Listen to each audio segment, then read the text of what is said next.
오늘은 우리가 3월 마지막 주일을 맞는 날입니다. 하루가 다르게 봄꽃이 만개하는 모습이 우리의 눈앞에 잘 들어오는 때입니다. 뉴스를 보니까 예년보다 훨씬 봄이 빨리 왔다라고 말합니다. 그래서 4월 초 정도 되면 벚꽃 이 생각을 했던 그 개념이 좀 달라진 것 같아요. 이미 벚꽃도 피고 개나리도 만개하고 어쨌든 이렇게 좋은 계절을 하나님이 우리에게 주셨는데 이 맞는 계절을 감사하시면서 또 마음껏 즐기시기를 바랍니다. 오늘도 이 귀하고 복된 자리에 잘 오셨습니다. 우리를 위해서 예비하시는 주님의 은혜와 주님의 평강이 가득한 시간이 되기를 축복합니다. 오늘은 이미 우리가 함께 예고를 했던 것처럼 다윗에 대하여 함께 살펴보려고 합니다. 이 다윗에 관한 기록은 사무엘상 16장에서부터 쭉 시작이 됩니다. 양떼를 지키는 목자로 살던 그가 갑자기 사무엘에게 기름 부음을 받게 되면서 새로운 삶을 시작하게 되고 적지 않은 많은 삶의 우여곡절을 겪게 됩니다. 이것은 계속 왕을 요구하는 이스라엘 백성들에게 급하게 세웠던 왕, 준비되지 못했던 왕 사울과는 매우 다른 모습임을 확인하게 됩니다. 하나님께서 준비하시는 왕이 되기 위한 과정은 결코 금방 세워지는 일이 아님을 우리가 이 다윗의 모습을 통해서 살펴보게 될 것입니다. 성령께서 이 시간에도 말씀을 전하는 저와 또 말씀을 듣는 여러분 모두에게 감화하셔서 또 깨닫게 하시고 또 결단하게 하시고 새롭게 해주시기를 축원합니다. 다윗은 30살이 되었을 때 왕위에 오르게 됩니다. 그리고 40년을 통치하게 되는데요. 헤브론에서 유다의 왕으로 7년 6개월을 다스리게 되다가 마침내 예루살렘에서 온 이스라엘을 다스리는 왕으로 33년을 보내게 됩니다. 청년이 되기까지 그는 목자로 살다가 기름 부음을 받고서 30세 왕이 될 때까지 시간, 학자들마다 달라요. 그런데 적어도 10년 내지는 한 13년, 길게 보는 사람 한 15년 정도 이렇게 걸렸을 것이다 라고 추정을 하게 됩니다. 사울의 이야기부터 한번 잠시 시작을 해보도록 합니다. 계속된 큰 범죄에도 불구하고 이 사울에게 돌이킬 기회를 주지만 이 사울은 회개하고 돌아서는 길 대신에 계속 상황이 다급했다. 그리고 어쩔 수 없었다. 나는 최선을 다했다라고 하는 변명과 핑계를 하게 되면서 사무엘은 이 사울의 태도를 보면서 참 너무나 많이 안타까워하게 됩니다. 하나님께서 이 사무엘을 불러서 네가 언제까지 그렇게 안타까워만 하겠느냐? 내가 너를 보낼 테니 너는 기름을 부어서 새로운 왕을 세워라 하는 말씀을 사무엘에 주시게 됩니다. 그리고는 이새의 집으로 찾아갑니다. 사무엘의 생각과 다르게 그의 기대와 다르게 장자부터 그 앞에 보이는 사람들 하나님은 아니다 라고 이렇게 말씀을 하시면서 하나님께서는 이 사무엘에게 사람은 외모를 볼지 몰라도 나 여호와는 중심을 본다 이렇게 말씀을 하시면서 더 기다려라 이렇게 말씀을 하시게 됩니다. 이새에게 있어서도 막내 아들이었던 다윗은 별로 관심이 없었던 것 같아요. 그래서 아들을 다 보이라고 하는 이 사무엘의 요청에도 불구하고 막내 아들 이 다윗은 들에서 양을 치고 있는 상황이었습니다. 사무엘이 아들이 더 없느냐라고 말하게 되니까 비로소 막내 아들이 있는데 들에서 양을 치고 있다 이렇게 대답을 하게 되죠. 사무엘이 그를 불러오라고 이야기를 하게 됩니다. 사무엘상 16장 11절 말씀에 보면은 이렇게 다윗이 등장하게 되죠.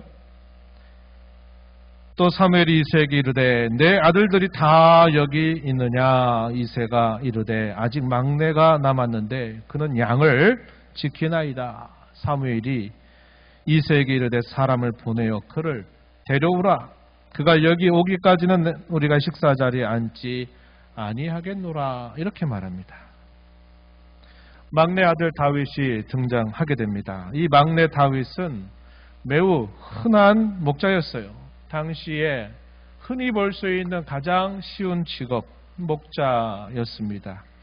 목자라면 어떻게 살았을까요? 한가롭고 여유롭고 목가적인 낭만을 즐기면서 살았을까요?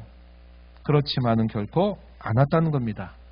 직업은 비록 평범하고도 매우 천한 직업에 속하는 그런 목자였지만 이 다윗은 보통 목자들과는 남다른 면이 있었습니다. 사무엘상 17장 34절 이하를 보게 되면 우리가 그 면을 확인하게 되죠. 한번 거기를 한번 보실까요? 다윗이 사울에게 한 말 가운데 그가 이렇게 목자 생활을 했다고 고백하는 내용입니다. 주의 종이 아버지의 양을 지킬 때 사자나 곰이 와서 양떼에서 새끼를 물어가면 내가 따라가서 그것을 치고 그 입에서 새끼를 건져내었고 그것이 일어나 나를 해하고자 하면 내가 그 수염을 잡고 그것을 쳐 죽였나이다. 36절에 이렇게 말합니다.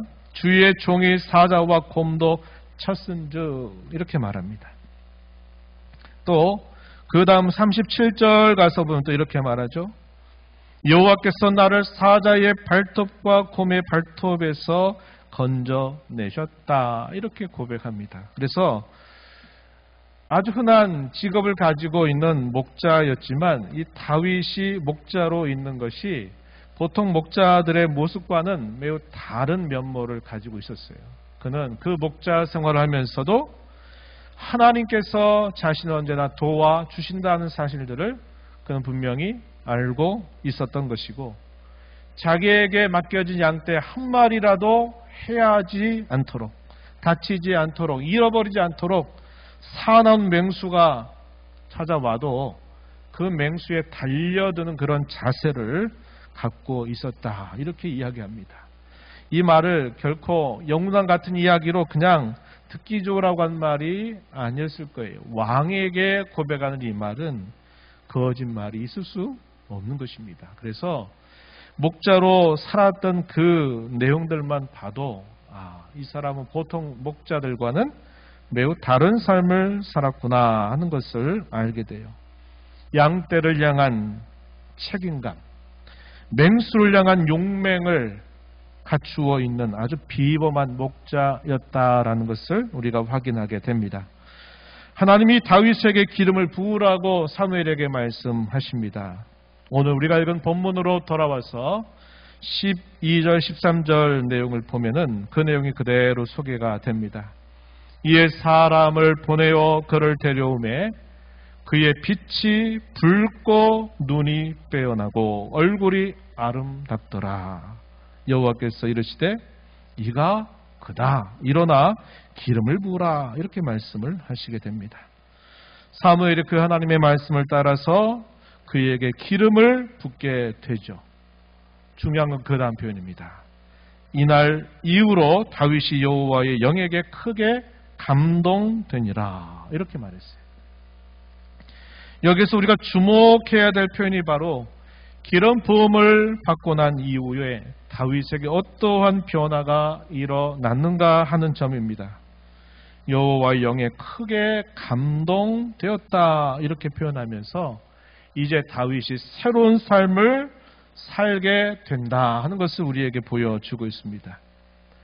그 이후부터 그는 가끔씩 왕궁에 드나들기 시작합니다. 사울이 악령에 사로잡혀 있을 때 악기를 잘 연주했던 이 다윗이 궁정에 들어가서 왕을 위하여 악기를 연주하곤 했습니다.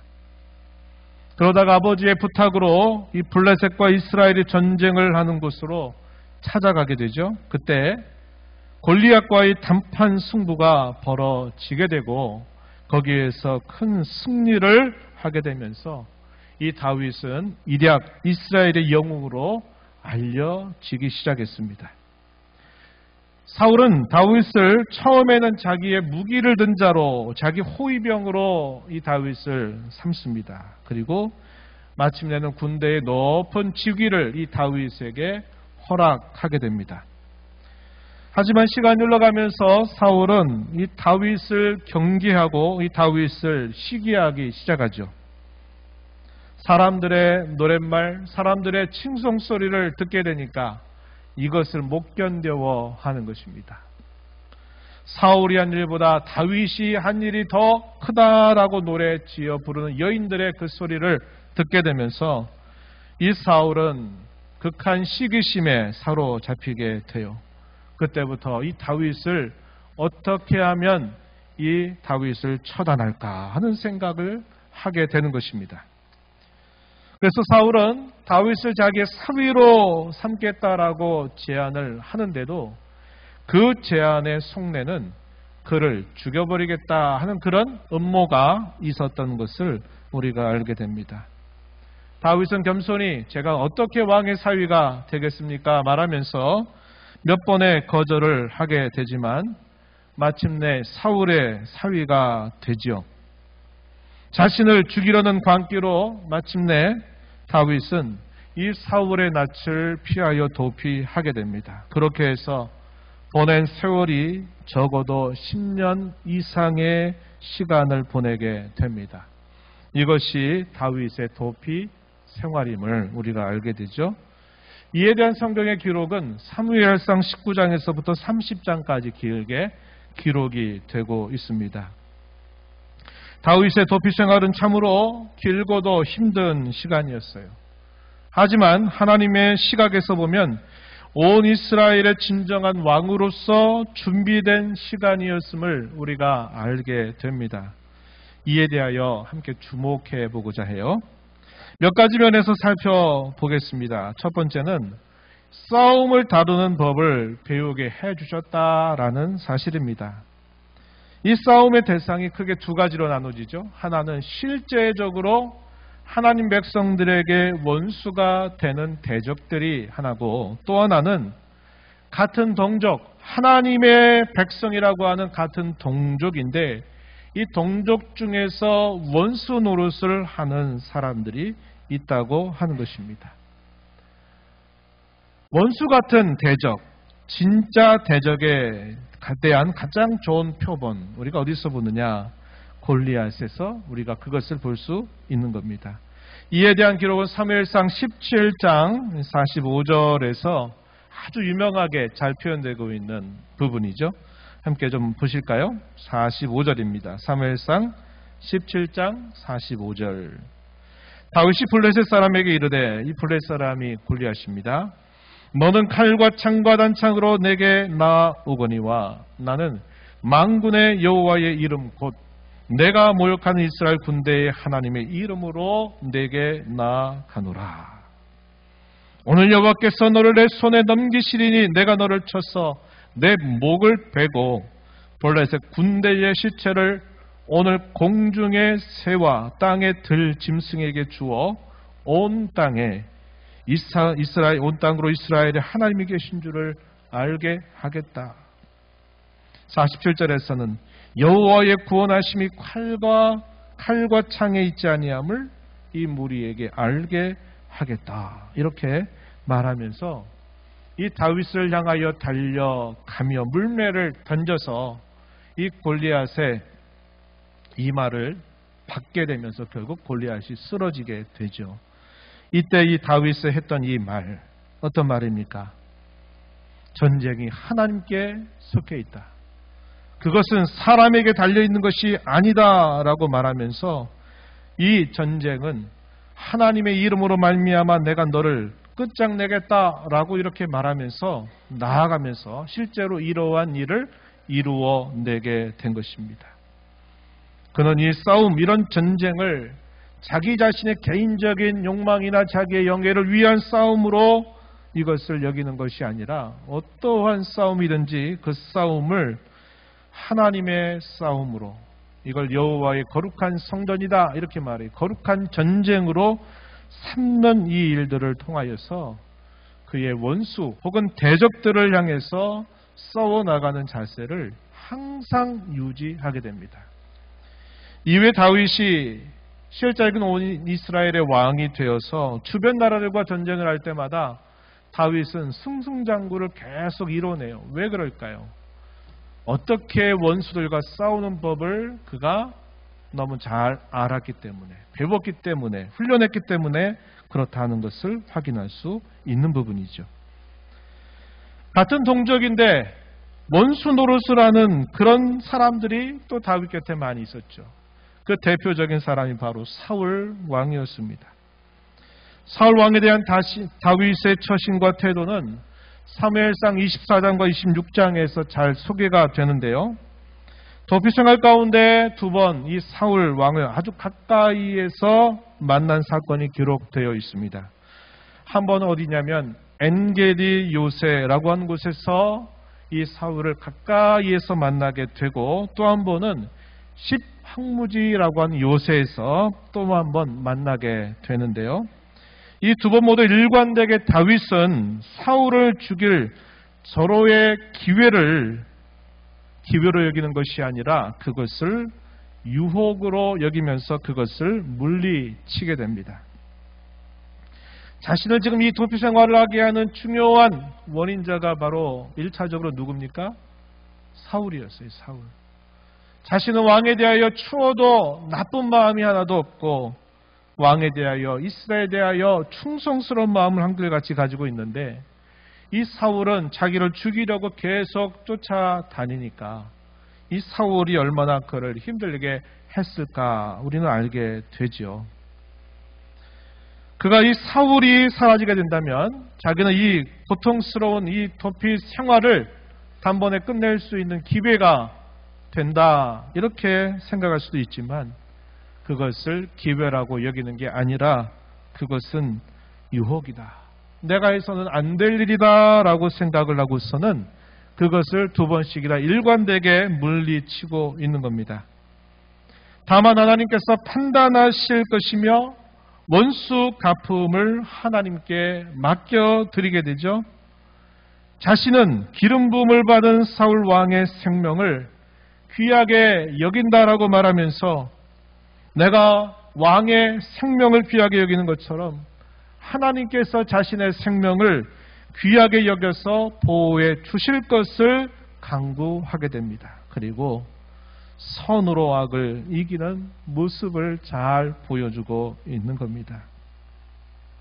이 내용이 사무엘상 24장 11절 이하에 잘 표현되어 있는데, 이 두 곳 중에 우리 한 곳을 좀 살펴보도록 합니다. 사무엘상 24장 11절에 이렇게 다윗이 사울에게 말합니다. 내 아버지여 보소서, 내 손에 있는 왕의 옷자락을 보소서. 내가 왕을 죽이지 아니하고 겉옷 자락만 베었은즉 내 손에 악이나 죄과가 없는 줄을 오늘 아실지니이다.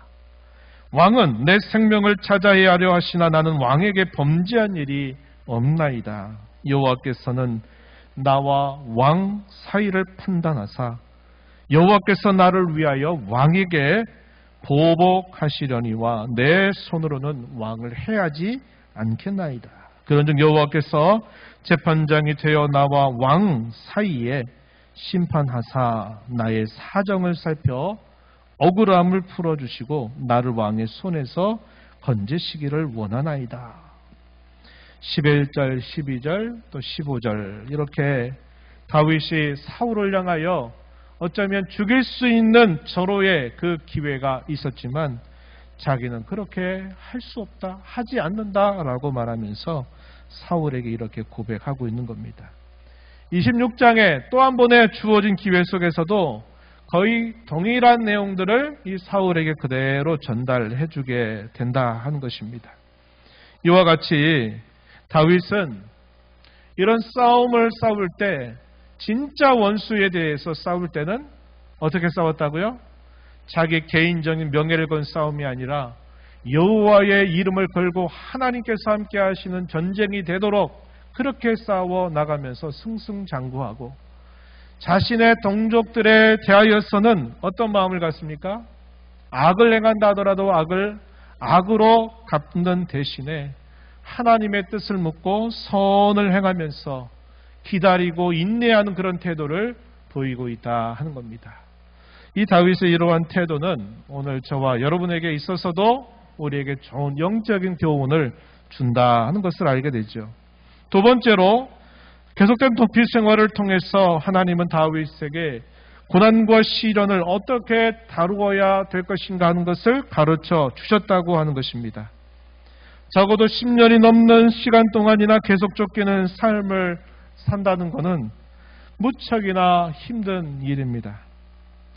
그 고난이 자기의 잘못으로 온 고난이라면 잘못으로 인한 고난이다 생각하고 감내라도 하지만 그것이 무고한 고난이죠. 이유가 없는 고난이라는 겁니다. 잘못해서 받는 고난이 아니라 참으로 무고하게 당하는 그 시련이 10여 년 넘는 세월 동안 계속됐다는 것이죠. 어쩌면 이 모든 시간들은 사울 왕이 빼앗아 버린, 잃어버린 세월일지 모릅니다. 이러한 일은 사울 왕뿐만 아니라 수많은 동족들의 배신과 배반, 이것이 함께 있었던 것을 그는 겪으면서 얼마나 많이 힘겨운 시간들을 보냈는지 몰라요. 차라리 하나님을 모르는 사람이라면 몰라서 그러려니 싶으니까 그렇게 대하면 될 것인데, 하나님을 안다고 믿는다고 섬긴다고 하는 사람이 등을 돌려서 자신의 등에 비수를 꼽는 이러한 일들이 있게 될 때 그게 얼마나 그에게 힘든 일이 되었을까 우리는 생각해 볼 수 있는 것이죠. 수많은 생사의 갈림길 앞에서 악을 악으로 갚지 않고 선으로 이긴다는 것은 참으로 힘든 일입니다. 하지만 다윗에게 이러한 시간들은 결코 잃어버린 세월이 아니었습니다. 깊은 절망감과 두려움이 엄습할 때가 얼마나 많았을까요? 이쯤 됐다. 포기하고 싶은 마음, 차라리 죽고 싶은 마음이 또 얼마나 많이 들었을까요? 이렇게 다윗이 겪었던 그런 많은 위기들은 하나님께서 이 다윗으로 하여금 더 깊이 하나님을 만나게 하는 시간이 되게 하였습니다. 그의 믿음은 더 단단해지게 되었고 그의 기도는 더욱더 간절하고 진실할 수밖에 없게 되었고 그의 순종 또한 확실해지는 그런 시간들이 되었다고 하는 것입니다. 이러한 모습은 그가 기록한 여러 시편들을 통해서 잘 확인되고 있습니다.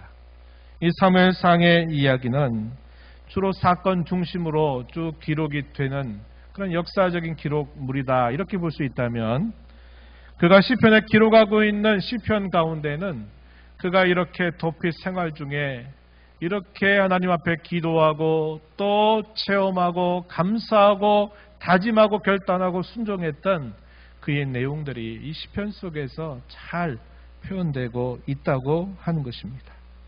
그래서 이 고난과 시련을 통하여 다윗은 하나님을 깊이 만나는 시간들이 되도록 하나님이 그를 인도하셨다 하는 것입니다. 세 번째로 하나님은 그에게 일어나는 격한 감정과 분노마저 조절하는 법을 가르쳐 주셨다고 하는 것입니다. 이에 대한 대표적인 사례 사무엘상 25장에 소개가 되는데요. 마온이라고 하는 지역에 한 부자가 있었어요. 근데 이 부자는 어리석은 부자랍니다. 나발이라고 하는 사람이 있었어요.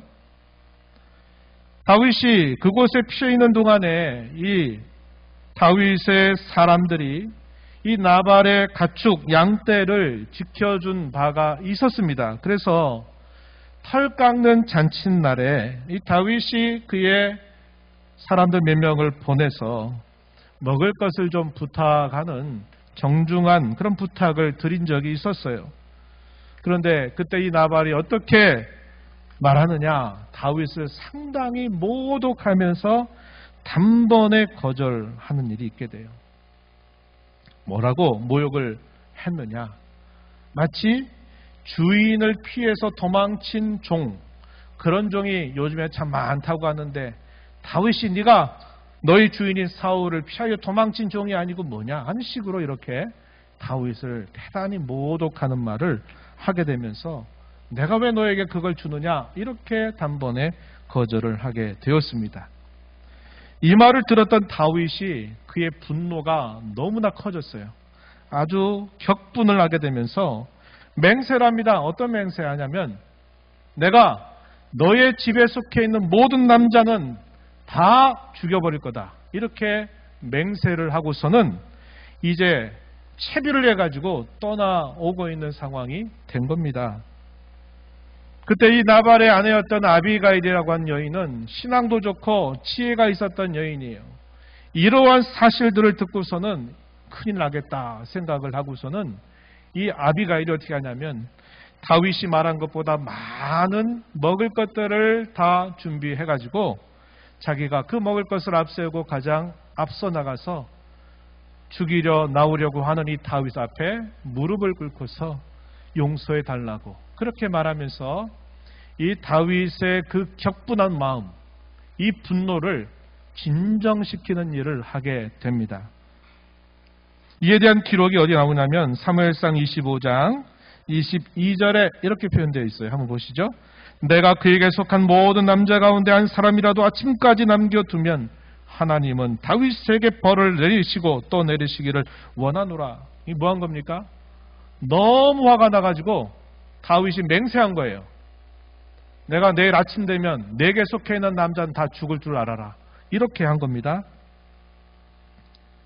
그리고 다윗이 13절 가서 보면 뭐라고 말하냐면 자기 사람들에게 이르되 너희는 각기 칼을 차라 하니 각기 칼을 차매 다윗도 자기 칼을 차고 400명가량은 데리고 올라가고 200명은 소유물을 곁에 있게 하였다. 이렇게 말합니다.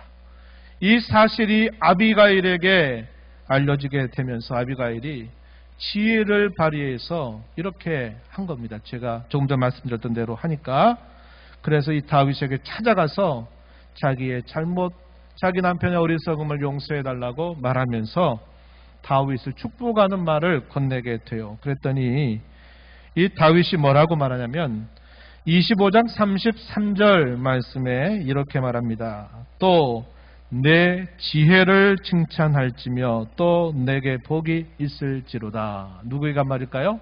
다윗이 아비가일에게 한 말입니다. 오늘 내가 피를 흘릴 것과 친히 복수하는 것을 내가 막았다. 이렇게 말합니다.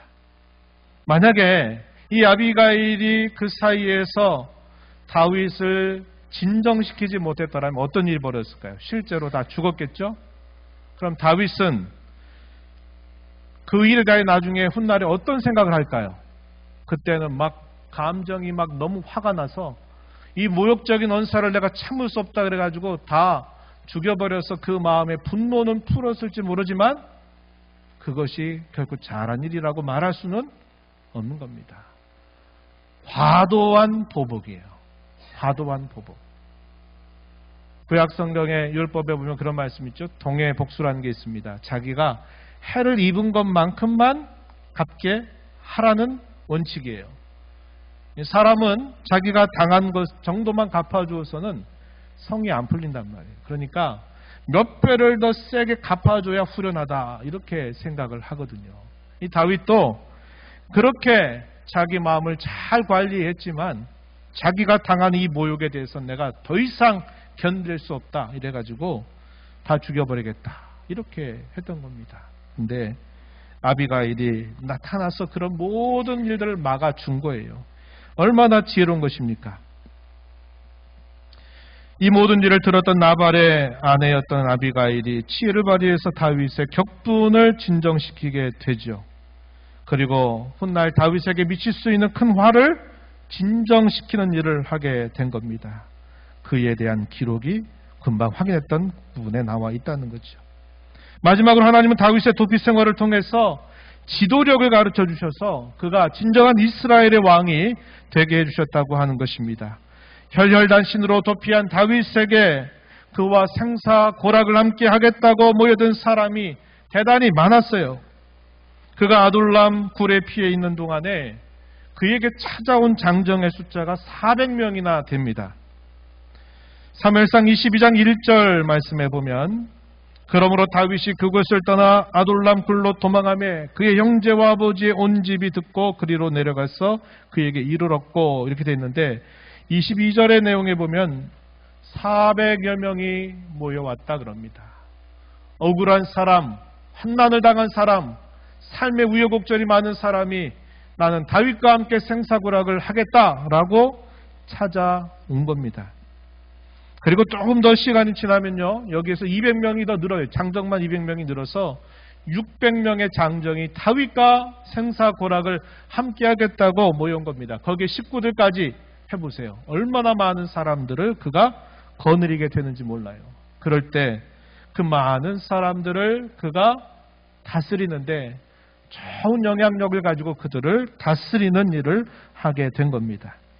그가 도피 가운데 있을 때 블레셋이 그일라 성읍을 침략했다라고 하는 말을 듣게 된 때가 있었어요. 그때 다윗은 어떻게 말합니까?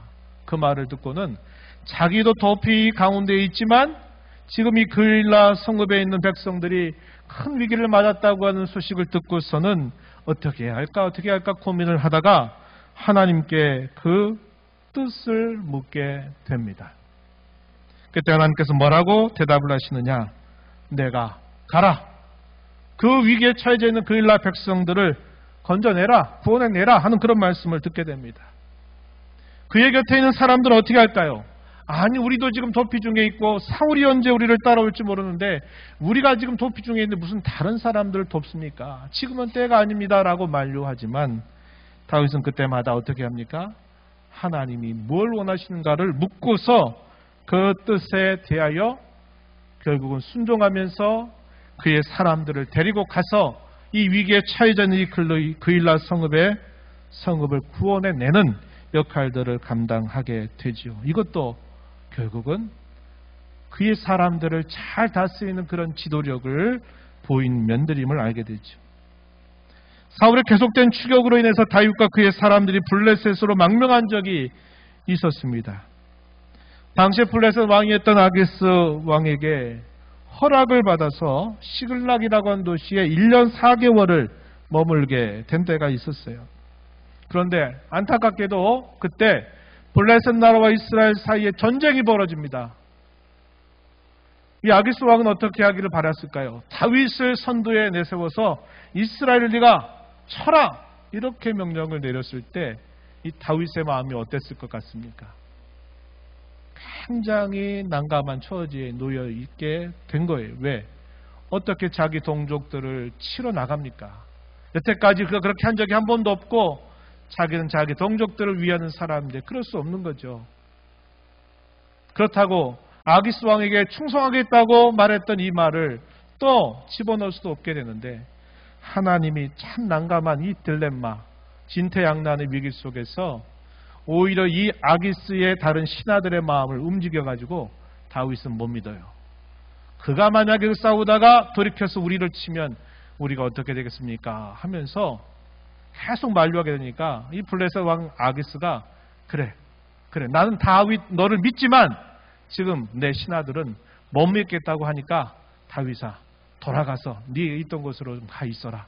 이렇게 말을 하게 되면서 위기를 모면하게 돼요. 근데 어떤 일이 벌어졌냐면 그 사이에 아말렉 군사들이 이 시글락이라고 도시를 쳐가지고 모든 사람들을 다 끌고 가고 불살라버리는 일이 있게 됩니다. 그래서 얼마나 큰 위기를 또 만나게 된 겁니까?